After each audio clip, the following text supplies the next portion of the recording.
BNP স্থায়ী কমিটির সদস্য সালাউদ্দিন আহমেদ, আমির খসরু মাহমুদ চৌধুরী এবং বিএনপি মহাসচিব মির্জা ফখরুল ইসলাম আলমগীর, এছাড়া মির্জা আব্বাস, যাদের স্থায়ী কমিটির সদস্যদের অধিকাংশ আসলে প্রবেশ করেছেন। আমরা যখন থেকে ঠিক এই সংসদ ভবনের যে একেবারেই মূল প্রবেশ পথটি রয়েছে সেখানে আমরা যখন থেকে আছি, তো এখনো পর্যন্ত আসলে সংসদ সদস্যরা প্রবেশ করছেন, একটু আগে বাকি রয়ে গেছেন, তারা প্রবেশ করছেন। ভেতরের আনুষ্ঠানিকতা সম্পর্কে আমরা যতটুকু জানি এখনো শুরু হয়নি, শুরু হলে নিশ্চয়ই ভেতরে শপথ অনুষ্ঠানটি।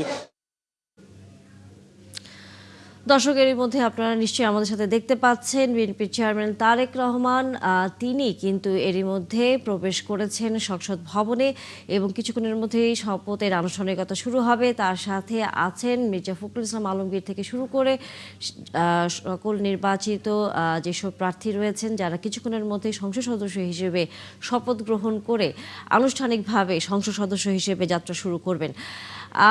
একই সাথে এর মধ্যে কিন্তু আমরা দেখতে পাচ্ছি যে তারেক রহমানের সাথে তার স্ত্রী জোবাইদা রহমান এবং তার মেয়ে জাইমা রহমান, তারাও কিন্তু এই অনুষ্ঠানে অংশ নিয়েছেন। যেমনটা এর আগেও আমরা বলছিলাম যে শুধুই দেশে নয়, দেশের বাইরে থেকেও কিন্তু অনেক অতিথিরা এই প্রক্রিয়াটি দেখবার জন্য এবং বিকেলে যে মন্ত্রিসভার শপথ রয়েছে সেটিতে অংশ নেওয়ার জন্য কিন্তু এরই মধ্যে কিন্তু উপস্থিত হয়েছেন। আমরা এখন সরাসরি যুক্ত আছি সংসদ ভবনের এই শপথ অনুষ্ঠানের কার্যক্রমে এবং দেখতে পাচ্ছি আমরা সেখানে স্থায়ী কমিটির সদস্য সালাউদ্দিন আহমেদ, তিনি বক্তব্য রাখছেন এবং বিটিভির সৌজন্যে আমরা আশা করি তার কথাটি আমরা শুনতে পাবো। হিসেবে আপনাদের শপথ পাঠ পরিচালনা করবেন সংবিধান অনুযায়ী 148 আর্টিকেল 2A অনুসারে স্পিকার এবং ডেপুটি স্পিকার অথবা তাদের মনোনীত প্রতিনিধি কর্তৃক 3 দিনের মধ্যে যে শপথ করানোর বিধান রয়েছে সেটা পার হয়ে যাওয়ার পরে পরবর্তী 3 দিনের প্রথম দিনে সাংবিধানিকভাবে সিইসি প্রধান নির্বাচন কমিশনার এম্পাওয়ার্ড ক্ষমতাপ্রাপ্ত হয়ে তিনি আজকে শপথ পরিচালনা করবেন। বিধায় আমরা সদস্যদের শপথ পত্র বা ঘোষণাপত্র এই সাদাটাতে আমরা দস্তখত করব শপথ নেয়ার পরে। এখানে আপনাদেরকে বলা হয়েছে আমি ... জায়গায় নিজের নাম লিখবেন এবং এখানে সংসদ সদস্যদের আসন, জাতীয় নাম্বার এবং জেলার নাম্বার। সাপোজ আমার নাম্বার হচ্ছে 294 কক্সবাজার 1, সেটা লিখতে হবে। এখানে নিচে আছে নির্বাচনী এলাকার নম্বর, স্বাক্ষর এই জায়গায়। এর বাইরে আরেকটি এই স্কাই, এটা সবুজ না নীল কালার যে ফর্মটা আছে, এটা সংবিধান সংস্কার পরিষদ সদস্যদের শপথ ফর্ম। আমরা কেউ সংবিধান সংস্কার পরিষদের সদস্য হিসেবে নির্বাচিত হইনি এবং সংবিধানে এটা এখনো ধারণ করা হয়নি। গণভোটের রায় অনুযায়ী সংবিধান সংস্কার পরিষদ গঠিত হলে সেটা সংবিধানে আগে ধারণ করতে হবে এবং সংবিধান সংস্কার পরিষদের সদস্যকে কে শপথ নেয়াবেন সেটা বিধান করতে হবে এবং কোন এরকম ফর্ম এটা সংবিধানে নেই। এই ফর্মটি 3য় তফসিলে আছে, সাদাটা এইরকম। তখন একটা ফর্ম সংবিধানের 3য় তফসিলে আসবে, সেগুলো সাংবিধানিকভাবে জাতীয় সংসদে গৃহীত হওয়ার পরে তখন জাতীয় সংবিধান সংস্কার পরিষদের সদস্যদের শপথ নেয়ার বিধান করা যাবে। বিধায় আমরা এখন সাংবিধানিকভাবে এই পর্যন্ত আমরা এসেছি, আমরা সংবিধান মেনে এই পর্যন্ত চলছি এবং আশা করি সামনের দিনেও চলব। আমি মাননীয় চেয়ারম্যানের নির্দেশে ওনার উপস্থিতিতে আপনাদেরকে এই আমাদের দলীয় সিদ্ধান্তটা জানালাম। ধন্যবাদ সবাইকে।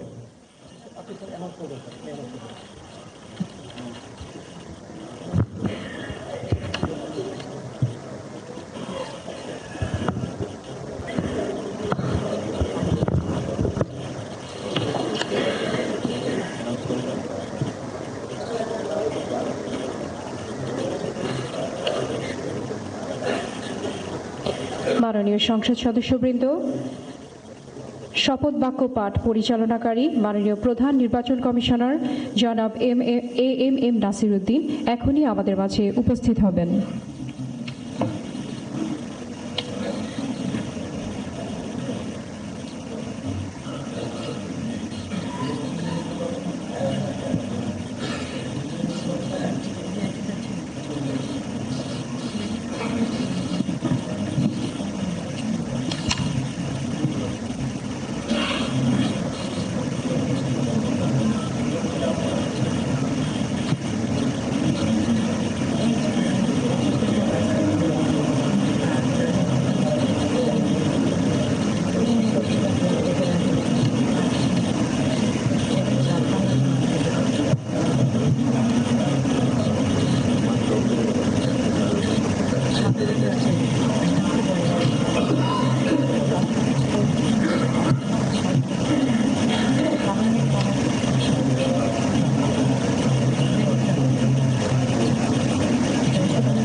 আসসালামু আলাইকুম।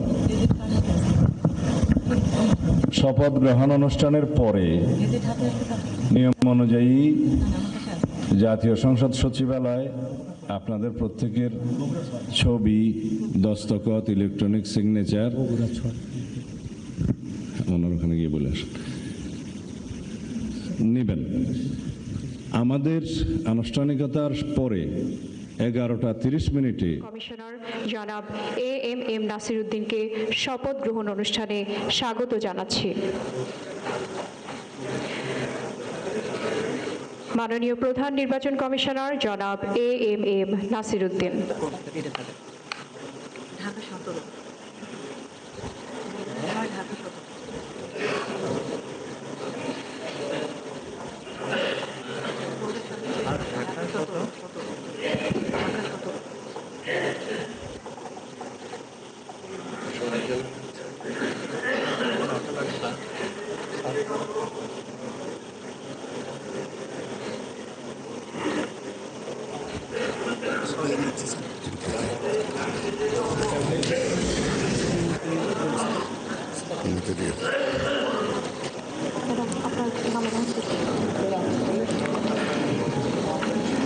এখন ত্রয়োদশ জাতীয় সংসদের নবনির্বাচিত মাননীয় সংসদ সদস্যগণের শপথ অনুষ্ঠান পরিচালনার জন্য জাতীয় সংসদ সচিবালয়ের সচিব মিস কানিজ মাওলাকে সবিনয় অনুরোধ জানাচ্ছি। বিসমিল্লাহির রহমানির রহিম। মাননীয় সংসদ সদস্যবৃন্দ, আসসালামু আলাইকুম। গত 12 ফেব্রুয়ারি 2026 তারিখ অনুষ্ঠিত ত্রয়োদশ জাতীয় সংসদ সাধারণ নির্বাচন অনুষ্ঠিত হয়েছে। আমি ত্রয়োদশ জাতীয় সংসদে নবনির্বাচিত মাননীয় সংসদ সদস্যবৃন্দকে আন্তরিক অভিনন্দন ও শুভেচ্ছা জানাচ্ছি। নবনির্বাচিত মাননীয় সদস্যবৃন্দ, প্রথমে গণপ্রজাতন্ত্রী বাংলাদেশের সংবিধানের 148 অনুচ্ছেদ অনুযায়ী সংসদ সদস্য হিসেবে শপথপত্রে স্বাক্ষর পাঠ এবং স্বাক্ষর অনুষ্ঠিত হবে। সংবিধানের 148(2) ক অনুযায়ী প্রধান নির্বাচন কমিশনার শপথ পাঠ পরিচালনা করবেন। আমি এখন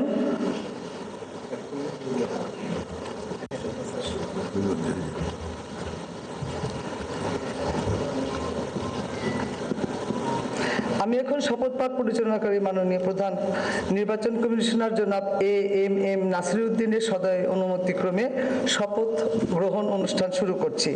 এখন পবিত্র কোরআন থেকে তেলাওয়াত করবেন জাতীয় সংসদ সচিবালয়ের মসজিদের সিনিয়র ইমাম মাওলানা কারি মোহাম্মদ সাইফুল্লাহ।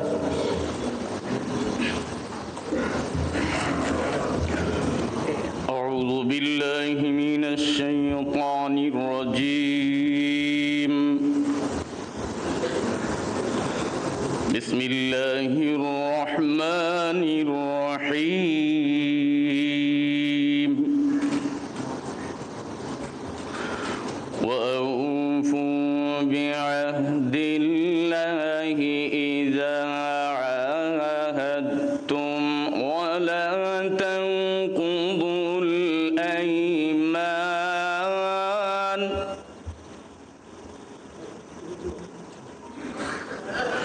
ولا تنقضوا الأيمان بعد توكيدها وقد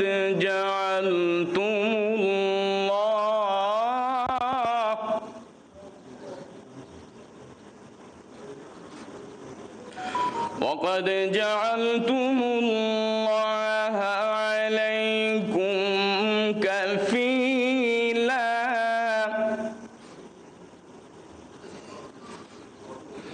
إن الله يعلم ما تفعلون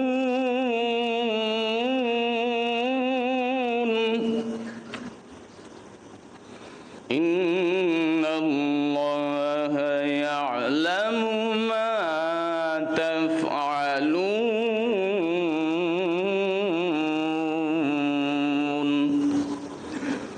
صدق الله العظيم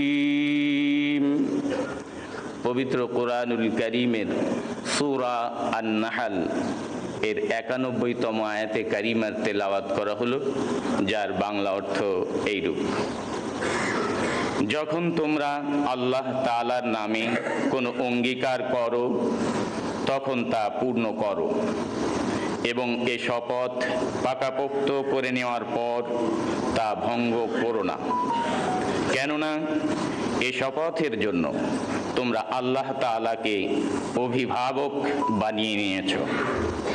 অবশ্যই আল্লাহ তাআলা জানেন তোমরা কি করো।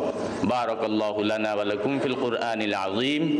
আসসালামু আলাইকুম ওয়া রাহমাতুল্লাহি ওয়া বারাকাতুহু।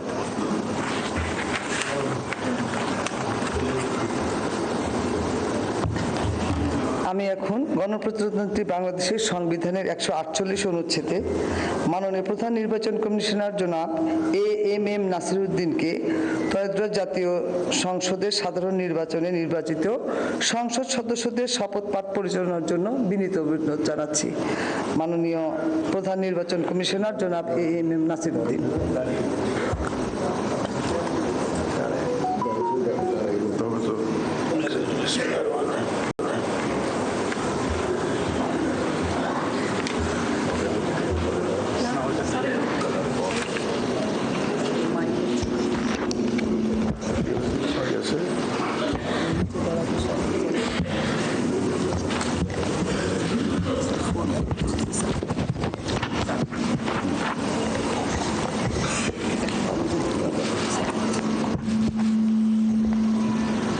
বিসমিল্লাহির রহমানির রহিম।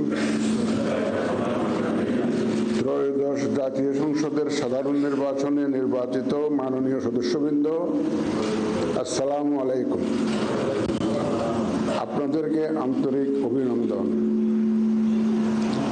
এখন আপনাদেরকে শপথ বাক্য পাঠ করানো হবে। আপনাদেরকে অনুগ্রহ করে দাঁড়িয়ে শপথ পাঠ করার জন্য অনুরোধ করছি। উল্লেখ্য যে আমি শব্দটি উচ্চারণের পর মাননীয় সংসদ সদস্যগণ ডট চিহ্নিত স্থানে নিজের নাম পাঠ করবেন। আমি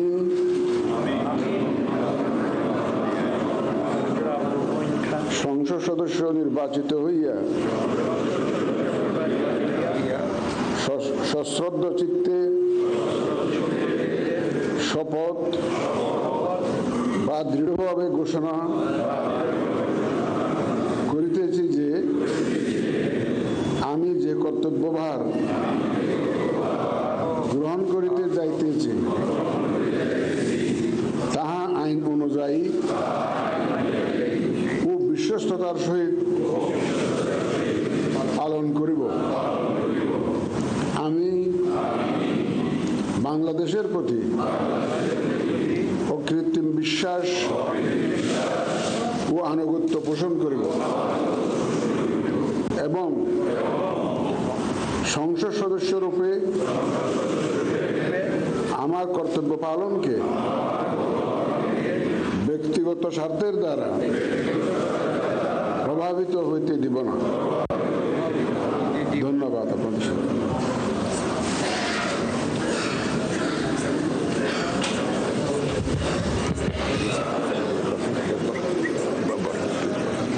ধন্যবাদ মাননীয় প্রধান নির্বাচন কমিশনার এবং আজকের শপথ পাঠদানকারী জনাব MM নাসিরউদ্দিন স্যারকে। এই পর্যায়ে মাননীয় সংসদ সদস্যগণকে অনুরোধ করছি শপথপত্রে নির্ধারিত স্থানে নিজ নির্বাচনী এলাকা উল্লেখপূর্বক তারিখ সহ আপনারা স্বাক্ষর দান করবেন।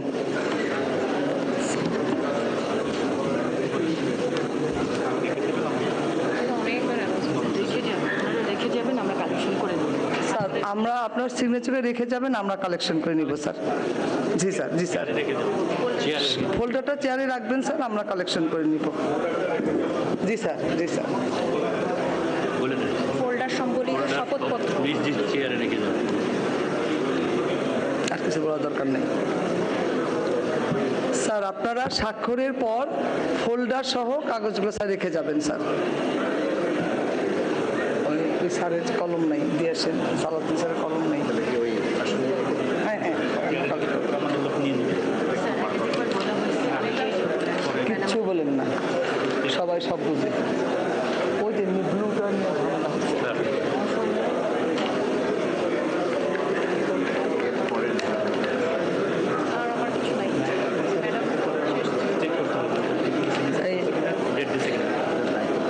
সবার পেন আছে কিনা? কলম তো দেওয়া হয়েছে।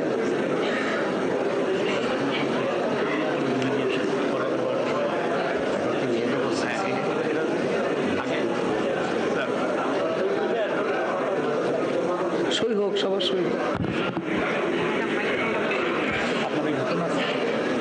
আপনি তো উঁচু হন।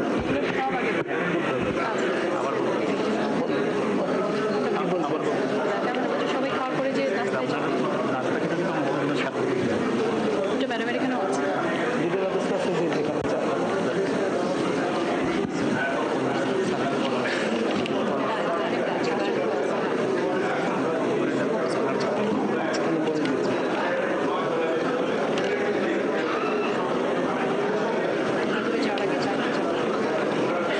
মাননীয় সদস্যবৃন্দ, আশা করছি আপনাদের সকলের সিগনেচার শেষ হয়ে গেছে।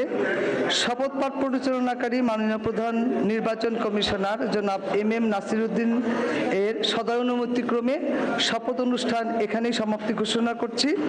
এবং এখন মাননীয় সদস্যবৃন্দ, আমাদের 3 তলা একটা চা চক্রের আয়োজন আছে, সেখানে যাবেন এবং আমার রুমে স্বাক্ষরিত রেজিস্টার স্বাক্ষর করা হবে, ওখানেও যেতে পারেন। এটা আপনাদের নির্দিষ্ট ইচ্ছা। ধন্যবাদ সবাইকে। দর্শক, আমরা এতক্ষণ সরাসরি দেখলাম বিএনপির চেয়ারম্যান তারেক রহমান সহ বিএনপির যেই সংসদ সদস্য হিসেবে নির্বাচিত হয়েছেন তারা এখন আনুষ্ঠানিকভাবে সংসদ সদস্য হিসেবে বিবেচিত হবেন, কারণ শপথ অনুষ্ঠানটি শেষ হয়েছে আনুষ্ঠানিকভাবে এবং প্রধান নির্বাচন কমিশনার তাদেরকে শপথ পাঠ করিয়েছেন। এবং আমরা আসলে এখনও দেখছি যে তারা সেখানে অবস্থান করছেন, নেতাকর্মীদের সাথে তারা কথা বলছেন। যে আনুষ্ঠানিকতা সেইটি এই মুহূর্তে শেষ হয়েছে। তারেক রহমানের সাথে তার স্ত্রী জোবায়দা রহমান এবং তার মেয়ে জাইমা রহমানও এই আনুষ্ঠানিকতায় যোগ দিয়েছেন। এবং এখন পর্যন্ত আমরা দেখছিলাম যে 10:30টার দিকে আসলে এই শপথ অনুষ্ঠানের আনুষ্ঠানিকতা শুরু হয়েছে এবং এরপর বলা যায় সরকারি দলের সব সংসদ সদস্যদের এই শপথ অনুষ্ঠানটি শেষ হলো। এর কিছুক্ষণের মধ্যেই বিরোধী দলের যারা সংসদ সদস্য রয়েছেন তাদেরও শপথ অনুষ্ঠানের আনুষ্ঠানিকতা শুরু হবে।